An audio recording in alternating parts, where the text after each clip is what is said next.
Oke, baik. Assalamualaikum warahmatullahi wabarakatuh. Saya UGL Ustadz Guntur Langit Nusantara.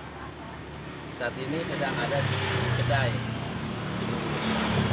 Nah, mengenai sedang rame-ramenya nih, ya, Hari Kartini yang baru beberapa hari lalu, ya banyak share-share tentang mengenai Ibu kita Kartini tanggal 21 April. Ya, insya Allah akan membicarakan tentang tema Kartini dari sisi lain. Dan kita pun saat ini ada perwakilan dari tokoh wanita yang mungkin bisa berkaitan. Dan saya akan bertanya-tanya tentang mengenai Ibu kita Kartini dari fase zaman sejarah ya dibandingkan dengan pada sekarang ini, ya, dari emansipasinya, dari bagaimana Ibu kita Kartini yang dahulu, yang sejarahnya mungkin ada perbedaan-perbedaan, ada versi-versi yang berbeda. Baiklah saudara-saudara, mengenai tentang Ibu kita Kartini, saat ini saya sudah berhadapan dengan aktivis LSM. Ya, mereka ini bisa dikaitkan dengan mengikuti jejak-jejaknya Ibu kita Kartini. Beliau ini sebagai ibu rumah tangga yang punya anak, tapi disibukkan di dalam rumah tangganya pun punya peran aktivis yang ada di LSM. Assalamualaikum Bu Mimin. Waalaikumsalam Pak Ustadz Guntur Langit. Gimana kabarnya nih? Ya, alhamdulillah sih. Oh, gitu ya. Sehat-sehat aja. Katanya Bu Mimin ini sebagai aktivis, adalah apa bukan nih? Oh betul. Oh gitu ya, wes subhanallah ya, kita saat ini sudah ada ketemu dengan aktivis LSM. Ya, beliau ini emang sudah lama juga Bu Mimin, udah berapa tahun nih? Udah dari tahun 2011. Subhanallah, berarti Hampir berapa 10 tahun. 10 tahun, saudara-saudara, ya. Lama sekali. Iya, alhamdulillah. Masih betah nih ya? Masih alhamdulillah Alhamdulillah. perjuangan. Baik-baik ya. Jadi sebelumnya saya akan bertanya nih, Ya. mengenai karena aktivitas Mimin sebagai aktivis sekarang ini, ya sedang rame-ramenya Ibu kita Kartini nih. Ya, saya mengucapkan selamat Hari Kartini kepada Makasih Bu Pak Mimin. Ustadz Guntur Langit. Ya. Bagaimana menurut Bu Mimin tentang Ibu kita Kartini gitu? Wah, kalau Ibu kita Kartini sih ya memang seorang tokoh perempuan yang memang amat sangat tegar ya, ibaratnya untuk memperjuangkan kaumnya yang mana pembunuhan dia istilahnya apa? Oke lah, istilahnya bisa maju lah gitu. Ya, jadi selama ini yang Bu Mimin ketahui, perempuan itu bukan masalah ranjang dan dapur aja ya kan? Iya itu cocok Ustaz. Jadi perempuan itu di zaman sekarang itu bisa mengikuti aktivitas kegiatan laki-laki. Iya. Sekarang memang ini tidak ada bedanya. Tidak ada bedanya ya. Iya. Macam bekerja di kantor, Iya. yang Gojek dan yang lain-lainnya lah gitu Iya kan. Ustaz. Iya. Bagi menurut Bu Mimin, apa saat ini sudah pantas untuk mengikuti perkembangannya gitu atau gimana? Ya untuk perkembangan untuk kaum perempuan sih ya pantas aja, dikarenakan mungkin ada istilahnya ya untuk membantu ya terutama perekonomian daripada keluarga gitu ya. Terus kayak gitu membantu dalam hal membiayai anak sekolah gitu. Karena Jadi, kebutuhan sekarang ini ya wah, tidak sangat keras. tidak harus dibebani sepenuhnya oleh Iya, suami gitu iya, kan. betul Ustaz. Ya, apalagi sekarang zamannya susah nih ya kan. Wah, bukan susah lagi Ustaz, corona atau pusing kita. Tapi tetap semangat ya. Semangat dong. Semangat ya. Terima kasih banyak nih ya. Iya Ustaz. Ya mudah-mudahan Bu Mimin ini ya sebagai aktivis bisa mengikuti perjuangannya ya di Kartini ini. Iya, ya kan? iya Ustaz. Dan bisa menginspirasi, Harus betul. menginspirasi Iya, ya betul, kepada harus. masyarakat, terutama wanita nih. Iya, Ya, Ustaz. jangan hanya sekedar dapur. Ya dapur kan itu hal kewajiban, Iya, ranjang betul. dan yang lainnya. Sekarang udah modern, Iya, betul. bisa berjualan online, bisa Iya, dan yang betul. lain-lain. Ustaz, Kan Pak Ustadz tadi banyak bertanya pada saya nih masalah RA Kartini. Saya balik bertanya bagaimana pandangan Pak Ustadz tentang RA Kartini sendiri. Oke, saya akan menjawab pertanyaan dari Bung tadi ya, Iya, Pak Ustadz. mengenai Raden Ajeng Kartini. Iya. Dan kita saat ini sudah datang nih ya, pemerhati sejarah dengan Abi Heru. Ya, beliau pun juga termasuk orang yang mempelajari sejarah. Nah, kalau saya, menurut pendapat saya nih ya, yang saya ketahui nanti tinggal Abi Heru aja nih nanti nih. Kalau kurang ditambahkan gitu kan, kalau tidak lengkap ditambahkan lagi gitu. Jadi sepengetahuan saya, RA Ajeng Kartini ya, pada masa beliau itu emang belum mengenal mengenai ajaran agama Islam. Nah, setelah berkembangnya pemikiran RA Kartini, akhirnya Allah pertemukan dengan guru spiritualnya yang ada di Semarang, yaitu Mbah Soleh Darat. Dan di situ pun sekarang sudah menjadi tempat pemakaman, dan Mbah Soleh Darat itu beliau dikebumikan di daerah Semarang. Kalau menurut saya ya, karena sudah masuk pemikiran Islamnya, banyak ajaran Islam yang dicurahkan kepada Raden Ajeng Kartini tentang emansipasi. Dahulu di zaman para nabi pun juga, istri-istri nabi pun bekerja. Ya, sepengetahuan saya ada 10 ya. Nanti atau kurang atau lebihnya nanti dikoreksi lagi. Ada istri nabi yang sering bikin nyulam itu dijual terus disedekahkan. Ada lagi dia punya hasil dikumpulkan, kalau sudah banyak disedekahkan. Dan Fatimah pun sama. Terus Siti Aminah, beliau pun bekerja juga di samping Rasulullah berdakwah. Terus Siti Khadijah yang istri pertama juga, beliau pun juga kalau menurut saya nih ya, mungkin Raden Ajeng Kartini itu melihat perjuangan istri Nabi gitu. Nabi pun berdakwah, istrinya pun berdagang untuk mencukupi kebutuhan dakwahnya. Dari curahan pemikiran Raden Soleh itulah akhirnya mencetus pemikiran emansipasi. Perempuan harus bisa menjahit, perempuan harus bisa menyulam. Jadi punya kegiatan-kegiatan yang dimana kegiatan itu tidak mengganggu dari urusan rumah tangga. Nah, setelah yang namanya mengaji ya, pasti itu harus menutup aurat ya, dengan memakai kerudung. Ya mungkin kerudungnya tidak sama kayak zaman sekarang gitu kan. Kita lihat dahulu, orang-orang dahulu pakai kerudungnya ya nempel, mungkin ya itulah kerudung yang pada masa itu bisa dikatakan menutup aurat.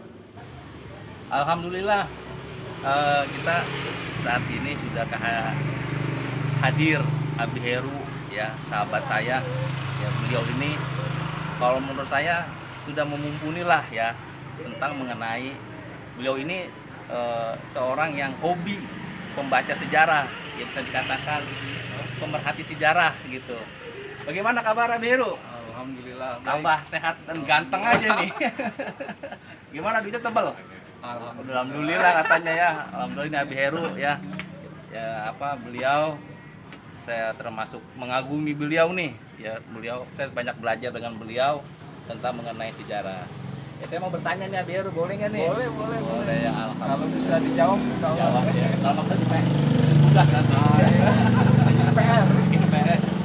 Menurut Abi Heru gimana nih tentang mengenai ya, pada saat ini kan lagi rame-ramenya RA Kartini nih ya, mungkin dari pemerhati sejarah tanggapannya seperti apa nih, yang sudah banyak wacana-wacana di luar, apakah satu pemikiran, kalau beda gimana bedanya gitu ya. Saya belajar juga nih dari Abi Heru nih ya, mungkin banyak pengetahuan yang saya dapat.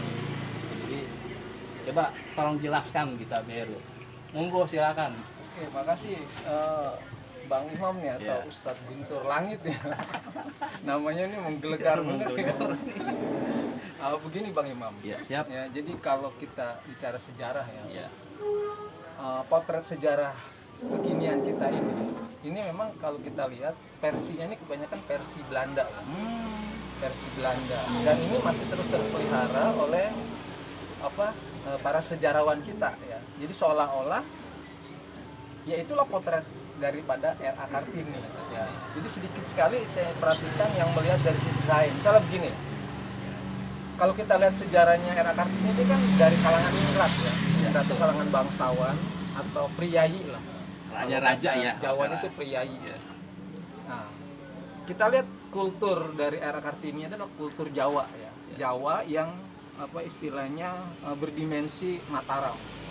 Nah, kerajaan Mataram, Jogja itu kan pecahan dari kerajaan Mataram. Ya, itu siap. kan nuansa keislamannya kuat. Iya. Ya, di situ yang kita pahami loh. Ya. Nah, saya lihat sedikit sekali nih yang mengungkap dari latar belakang kultur itunya ya, kemataramannya itu. Ya, sedangkan kalau kita lihat dalam sejarah, Mataram itu kerajaan Islam loh. Ya, termasuk Jogja yang sampai sekarang itu nuansa keislamannya nggak bisa dihilangkan, dipungkiri itu ya, bahwa yang namanya Jogja, ya terus Mangkunegaran dan Surakarta atau Solo sekarang itu adalah pecahan dari kerajaan Islam Mataram. Nah, kondisi kerajaan Islam Mataram itu adalah jelas-jelas kerajaan Islam yang diri yang jarang dilihat ya, oleh para pemerhati sejarah, oleh para sejarawan ya, atau orang yang mempelajari sejarah ya. Dan ini efeknya apa? Efeknya itu pada pembelajaran sejarah ya, baik dari tingkat sekolah dasar sampai dengan tingkat perguruan tinggi. Jadi seolah-olah mindset mereka itu ya yang tercipta itu seolah-olah ya seperti Kartini ini lah yang sekarang ini gitu loh. Ya, Kartini yang maaf ya, kalau bahasa kasarnya itu yang ya tidak memakai kerudung, ya kan? Jadi Kartini yang berkonde. Kalau bahasa kasar kan begitu kan? Nah, tapi tidak pernah dilihat Kartini dulu bagaimana ketika dia menjadi santri di Kiai Haji oleh Darat yang tadi disampaikan oleh Ustadz Guntur Langit. Seperti itu yang jarang dilihat, jarang yang dipelajari oleh kita kebanyakan ya, yang ada di Indonesia ini. Ini harusnya dikaji lebih jauh, harus dikaji lebih jauh agar sejarah kita ini tidak seperti yang dipahami selama ini. Ya, ini celakanya bagi pendidikan kesejarahan di Indonesia ini seperti ini. Ya. Jadi mindset kesejarahan pada umumnya itu tidak bisa lepas daripada apa yang dulu diciptakan oleh Belanda ya. Jadi Belanda ini berhasil kalau menurut saya ya, istilahnya melakukan brownwashing kesejarahan pada bangsa ini gitu ya. Walaupun mungkin secara ini kita tidak lagi dijajah secara politik ya, tapi secara pemikiran kita masih menggunakan produk-produk pemikiran Belanda ya, dan ini nggak bisa kita pungkiri sampai sekarang. Nah itu. Jadi kita ulangi lagi tadi tentang R.A. Kartini ini harusnya, kalau menurut pendapat saya, ini harus kita ungkap. Jadi kita harus melihat sisi lain daripada Raden Ajeng Kartini. Ada yang membuat saya heran di sini. Kalaulah R.A. Kartini seperti yang digambarkan oleh Abendonan, karena kan Abendonan ini kan adalah teman koresponden lah. Dia kebetulan orang Belanda yang cara berpikirnya kalau menurut saya antara Abendonan dengan R.A. Kartini jauh jelas beda. Kalau R.A. Kartini itu kan dia kan wanita ningrat. Abendonan itu adalah wanita bebas yang hidup di alam pemikiran Eropa, Belanda ya. Itu pasti pikirannya bebas. Nggak mungkin sama dengan R.A. Kartini. Ya. Nah pertanyaan saya begini, kalau misalnya R.A. Kartini berpikirnya itu sekuler, kenapa R.A. Kartini itu mau dijadikan istri keberapa dari seorang bupati, ya kan? Ini kan harus kita ungkap sebenarnya. Ya, kenapa dia mau gitu loh? Kalau dalam mindset masyarakat Eropa Barat itu nggak mungkin emansipasi yang seperti itu. Kenapa? Karena itu kan poligami namanya. Poligami adalah ciri keislaman, ciri syariat Islam. Ya, pasti dia akan berontak. Ya, pasti dia akan berontak menjadi istri dari kesekian dari seorang bupati. Ya, dan ini sebenarnya harus diungkap oleh para pemerhati sejarah, oleh para sejarawan. Nah ini yang saya lihat yang sangat-sangat kurang sekali yang punya perhatian ke arah sana. Ya. Ini mungkin tugas kita bersama sebenarnya ya, agar sejarah Indonesia ini bisa lebih kita luruskan, gitu. Kita tempatkan pada proporsi yang sebenarnya. Ya, dan ini dampaknya sangat luar biasa sekali ya, bagi kehidupan bangsa ke depan. Kenapa? Kalau kita masih terus memelihara model-model pemikiran yang seperti ini, ya, ini akan membahayakan pendidikan bangsa ke depan, terutama pendidikan kesejarahan. Karena sebenarnya kemajuan sekarang ini itu kan merupakan cerminan dari masa lalu. Ya, jadi kita harus bercermin pada masa lalu. Ya, itu salah satu ciri yang sering dikemukakan oleh Bung Karno itu yang dikenal dengan istilah jas merah. Jangan sekali-kali melupakan sejarah. Itu. Mungkin pendapat saya itu dulu untuk masalah ini ya. Nanti kalaupun kita mengkaji lebih jauh siapa itu era Kartini ya, itu ada waktu yang tepat dan lain ya. Oke, itu saja mungkin yang bisa saya jawab dari pertanyaan Ustadz Guntur Langit tadi. Ya, terima kasih. Abi, kenapa tadi untuk dari keterangan dari Abi dari awal kok Ibu Kartini kok mau dipoligami gitu? Gini Mbak Mimin ya, kan tadi udah saya jelasin ya. Jadi kultur Islam, kerajaan Islam Mataram dan kultur daripada priayi Jawa itu sebenarnya yang itu yang harus kita ungkap.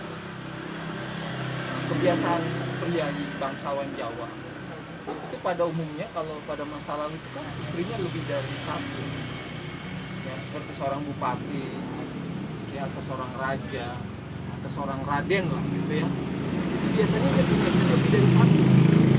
Kalau misalnya dia itu hanya beristri satu, itu malah jadi bahan pertanyaan ya, itu jadi bahan pertanyaan.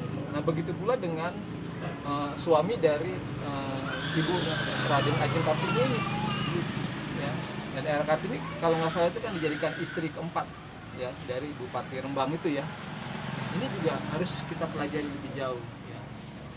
Ya kalau saya perhatikan kekolotan Ibu Kartini kenapa dia sampai mau beristri oleh seorang bupati, kalau menurut pikiran saya juga itu juga kita pelajari dari sisi syariat Islam ya. Jadi kultur budaya dan kultur religi dia yang pernah dia mondok di pesantren Mbah Soleh Darat itu, Soleh Darat itu juga sebenarnya harus kita pelajari dari situ. Ya itu sedikit banyak kalau menurut saya juga berbekas pada diri Kartini. Pada umumnya ya kalau kita pelajari secara sosiologis itu sebenarnya kita perlu baca bukunya Profesor Dr. Selo Sumarjan itu ya, yang judulnya itu Social Change in Yogyakarta. Walaupun ini konteksnya di Jepara ya, tapi kalau menurut saya konteksnya hampir sama lah. The spirit of the age-nya itu, the spirit of the age itu jiwa zamannya kalau menurut saya kena gitu kan. Karena kenapa gini, kita harus paham Jogja dan daerah sekitarnya itu sebelum kejatuhan Mataram Islam itu adalah masyarakat yang religius ya. Tapi kita lihat Jogja yang sekarang ya, ini maaf saya ambil sampel Jogja ya. Kalau kita lihat Jogja yang sekarang, Jogja itu identik maaf ya dengan kondisi pemikiran yang bebas. Kalau ada yang bilang kalau kebaratan sekuler ya. Makanya sekarang Jogja itu kan dikenal sebagai kota pelajar. Dulu Jogja itu kota santri. Karena itu dulu adalah eks daripada kerajaan Mataram Islam. Ya kan? Nah ini harus kita pelajari. Nah itu jelas digambarkan dalam bukunya Profesor Dr. Selo Sumarjan, Perubahan Sosial di Jogja. Di mana maksud Selo Sumarjan di situ adalah Profesor Dr. Sumarjan melihat bahwa terjadi perubahan mindset pemikiran di masyarakat Jogja yang tadinya adalah masyarakat agamis itu menjadi masyarakat yang cara berpikirnya itu bebas. Nah sebenarnya konteks kondisi masyarakat di Nusantara atau di Indonesia itu tidak hanya bisa kita lihat kota Jogja, kita lihat di Jakarta, di Batavia. Dulu orang-orang Betawi itu adalah masyarakat yang religius loh, santri ya. Jadi kalau bahasa kasarnya begini, kalau dulu orang tua kita di Betawi ini, kalau dia nyekolahin anaknya di sekolah umum, itu pasti dia bilang begini, ngapain lu sekolah di sekolah, maaf ya, sekolah kafir? Ya, lebih bagus lu ngaji aja dah, ya kan? nggak bakal masuk surga loh, ya kan? Di sekolah-sekolah kafir, karena Belanda itu identik dengan kekafiran. Kalau bahasa orang tua kita tuh dulu itu. Nah, itu yang apa, kalau menurut saya sedikit banyak mempengaruhi pemikiran orang-orang Jawa pada umumnya pada saat itu. Ya, yang masih cara berpikirnya itu santri-sentris. Ya, santri-sentris. Walaupun mungkin secara kalau kita lihat dari jenjang strata sosialnya, itu kan kalau Clifford Geertz itu membagi masyarakat Jawa itu menjadi 3. Ya, ada priayi, ada santri, ada abangan. Nah, kultur keagamaan priayi itu beda. Kalau priayi itu biasanya dia menjalankan syariat itu ya kalau syariat itu menguntungkan. Ya, jadi kalau ada yang untung, misalnya maaf ya, zakat, haji itu kan menguntungkan tuh. Ya, pemasukannya banyak. Nah, itu pasti dikelola dengan baik. Ya. Tapi kalau golongan santri itu memang orang-orang yang religius benar. Ya, jadi dia menjalankan syariat itu, kalau bahasa Al-Quran itu kafah. Nah itu. Nah kalau golongan abangan itu, kalau bahasa sekarang itu Islam KTP itu.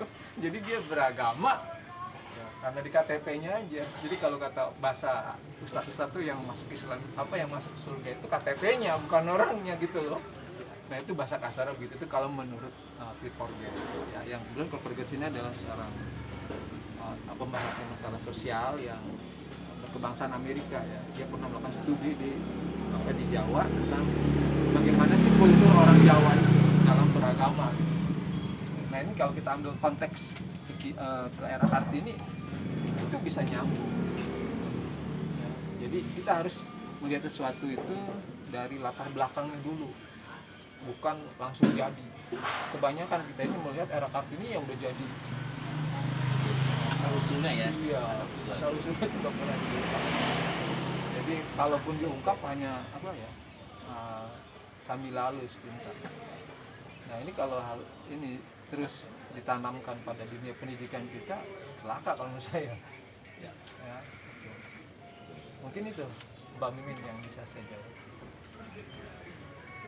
Ya memang ketika zaman dulu itu istilahnya kalau sekarang untuk ininya kan menonjolkan bahwasanya ini loh saya sebagai perempuan kuat atau memang berprestasi atau gimana. Kalau dulu kan ya memang Ibu Kartini kan memang benar-benar memperjuangkan kaum wanita yang isinya pengetahuannya tidak seperti sekarang lah, istilahnya bodoh lah gitu ya. Seperti itu kali mungkin ya, Bi ya. Iya, begini juga. Makanya saya bilang tadi ya. Kita melihat sesuatu itu sebenarnya harus dari sisi yang berbeda.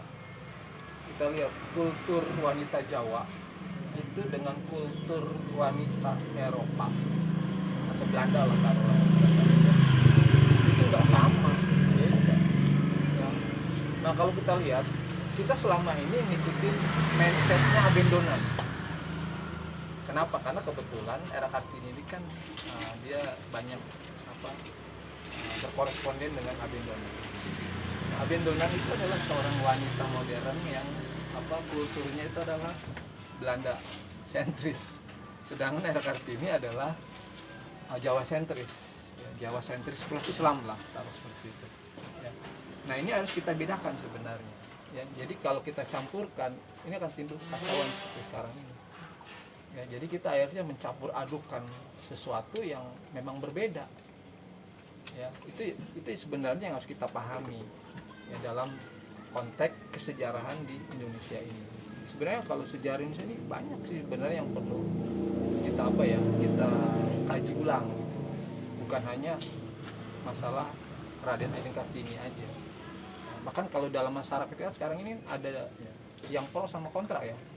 Pada era Kartini ini. Apa sih dasarnya era Kartini dijadikan pahlawan nasional?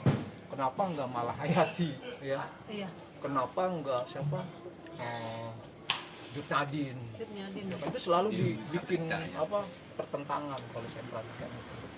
Padahal sebenarnya itu memang maaf ya, kalau saya bilang kerjaan Belanda. Ya, kerjaan Belanda itu.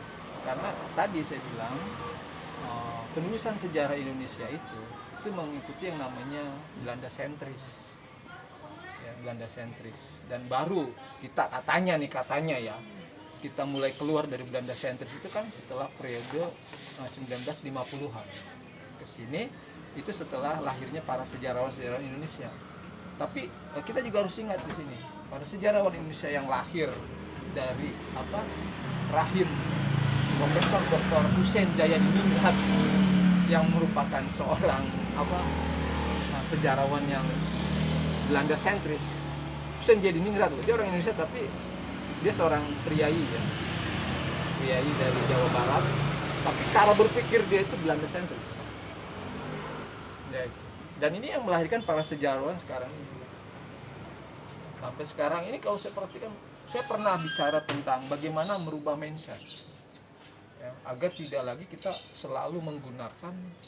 Memang sih kalau kita akui sumber-sumber di Belanda itu sangat lengkap ya, karena Belanda pernah menjajah Indonesia ya. Di Leiden University itu ada perpustakaan kerajaan Belanda itu di sana sangat lengkap tentang Indonesia. Tapi sebenarnya di situ yang harus diungkap menurut saya, ada nggak sisi lain daripada sejarah di Indonesia ini yang selama ini belum diungkap. Saya kebetulan pernah dulu waktu kuliah itu ketemu dengan dosen saya, itu Dr. Mesti Kazet. Dr. Mesti Kazet kalau sudah almarhum. Nah, dia baru pulang dari Leiden. Kemudian dia lulusan Leiden University. Saya bicara tentang skripsi saya dengan beliau itu tentang Syarikat Islam. Nah, Syarikat Islam ini adalah organisasi yang yang dimotori oleh Haji Omar Said Cokroaminoto. Nah, kita harus tahu siapa Haji Omar Said Cokroaminoto. Haji Omar Said Cokroaminoto adalah seorang ningrat, berdarah ningrat. Dia masih keturunan Mataram. Ya. Dia masih keturunan Mataram. Dia kalau orang Belanda pada saat itu bilang adalah raja yang tak bermahkota, raja Jawa yang tidak bermahkota ya dia. Kenapa dia dapat julukan itu? Karena dia itu pengikutnya pada saat itu sangat banyak ya, sampai kalau nggak salah itu ada 3 juta pengikut Syarikat Islam. Nah, untuk tokoh sekelas beliau, sekaliber beliau itu pengikut seperti itu pada zaman itu sangat luar biasa ya, 3 juta bayangin dia. Makanya dia sangat ditakuti oleh Belanda sampai karena aktivitas politik yang sangat luar biasa itu kemudian dia diawasi. Nah, salah satunya itu pemerintah kolonial Hindia Belanda pada saat itu mengutus Haji Agus Salim. Haji Agus Salim itu ditugasi oleh Belanda, pemerintah Belanda untuk menyelidiki aktivitas daripada Haji Omar Said Cokroaminoto. Tapi kenyataannya apa yang terjadi? Haji Agus Salim malah tertarik dengan Syarikat Islam. Dia malah masuk ke dalam SI, maka dia kemudian jadi tokoh SI dekat dengan Haji Omar Said Cokroaminoto. Nah, itu yang terjadi ya. Jadi kondisi seperti itu yang harus dibaca ya. Dan kalau kita lihat juga ketokohan Haji Omar Said Cokroaminoto itu tidak lepas daripada Soekarno. Soekarno itu murid dari Haji Omar Said Cokroaminoto. Ya, gitu. Jadi Soekarno bisa berpidato sedemikian hebat kenapa? Karena dia itu sering kalau Haji Omar Said itu berpidato di jadi pemikiran Soekarno tentang nasionalisme itu sebenarnya adalah inti dari ajaran Haji Omar Said Cokroaminoto. Cuman dari sisi nasionalismenya. Nah, ada dari sisi keagamaan yang mungkin agak keras, itu diambil oleh SM Kartosuwiryo. Karena Haji Kartosuwiryo yang kemudian menjadi tokoh DITI di Jawa Barat. Ya. Nah, dari sisi sosialisme diambil oleh Musso. Ya. Jadi dari satu tokoh ini itu melahirkan 3 tokoh yang saling bertarung di pentas politik Indonesia. Soekarno, Kartosuwiryo, dan Musso. 3-tiganya bukan bekerja sama, tapi mereka saling bunuh kalau bahasa kita begitu. Padahal dari satu guru yang sama, yaitu Haji Omar Said Cokroaminoto. Nah, ini kita tidak melihat Cokroaminoto lebih jauh, cuman kita lihat Cokroaminoto sebagai seorang priai Jawa yang punya pendidikan Islam dan Barat ya. Nah, kalau kita kembali lagi ke R.A. Kartini, beliau itu kan wafat tahun 1904, 17 September 1904. Nah, periode itu belum lahir yang namanya politik etis.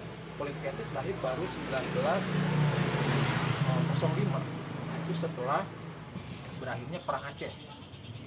Ya, jadi setelah berakhirnya Perang Aceh, Belanda menganggap bahwa Indonesia ini, Nusantara ini, Hindia Belanda ini harus ditata ulang. Artinya apa?